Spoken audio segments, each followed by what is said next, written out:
Hello बच्चों, प्रश्न देखते हैं। सरल अवधि गति करने वाले किसी कण की संपूर्ण यांत्रिक ऊर्जा का व्यंजक प्राप्त कीजिए।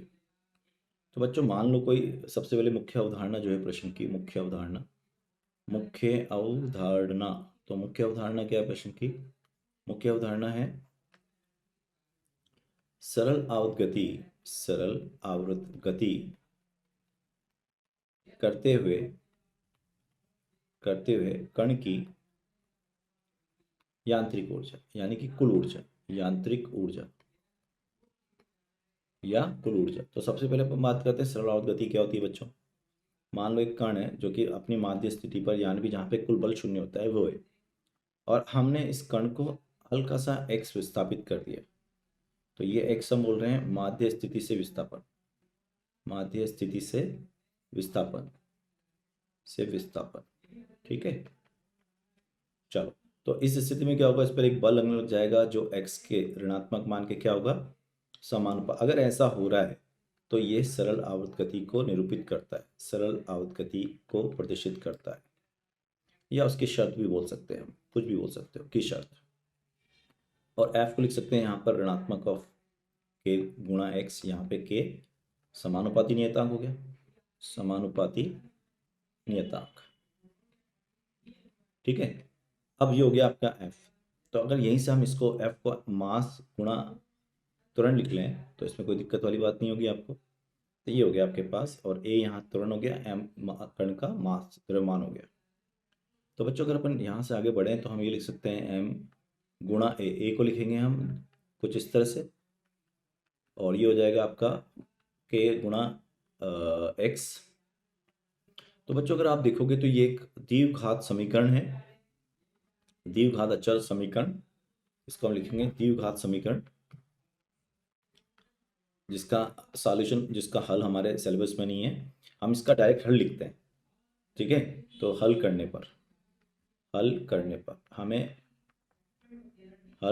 हमें x का मान प्राप्त हो जाता है, जो हम लिखते हैं a sine omega T plus five. यहाँ फाइव जो होता है वो प्रारंभिक कला कहलाती है, प्रारंभिक कला।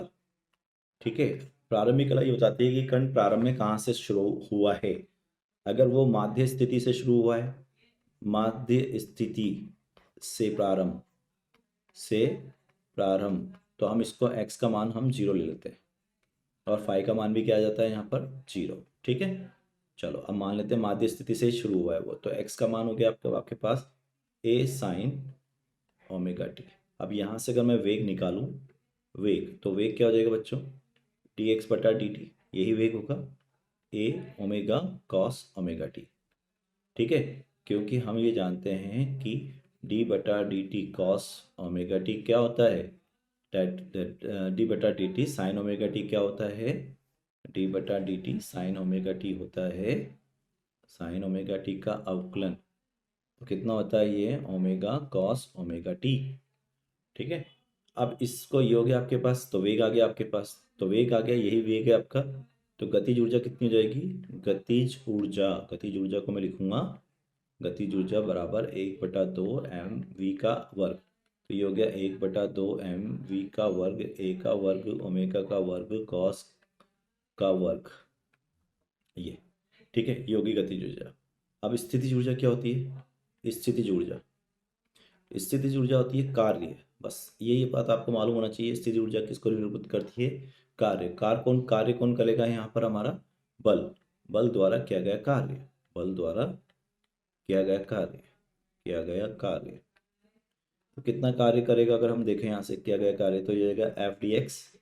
ठीक है, तो ये हो जाएगा कार्य। तो यहाँ से जब हम कार्य निकालेंगे, छोटा सा कार्य, तो ये हो जाएगा एफ कितना है आपका, के एक्स, और ये ऋणात्मक एक और आएगा क्योंकि एफ हम इसको ऐसे लिखेंगे।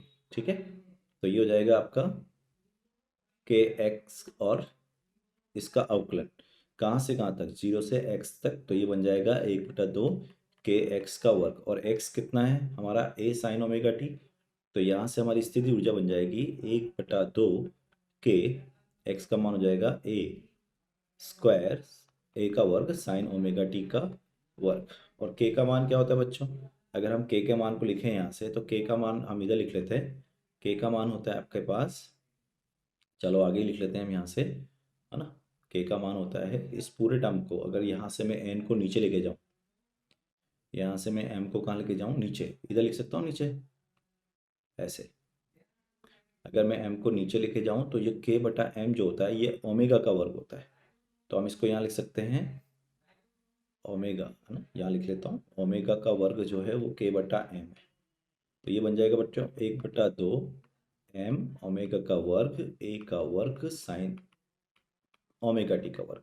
अब कुल ऊर्जा क्या होती है बच्चों, अगर हम कुल ऊर्जा निकालें यहाँ पर, कुल ऊर्जा तो दोनों का सम करेंगे, है ना, दोनों का सम करेंगे तो 1/2, देखो यहाँ से आ गया आपके पास ये चीज़ कॉमन, यानी कि हम इसको बाहर ले लेते हैं ऐसे, ब्रैकेट में बच जाएगा आपके साइन ओमेगा टी का वर्ग प्लस कॉस ओमेगा टी का वर्ग, और ये वर्ग एक हो जाएगा तो इसको लिखा जाएगा 1/2 एम ओमेगा का वर्ग ए का वर्ग।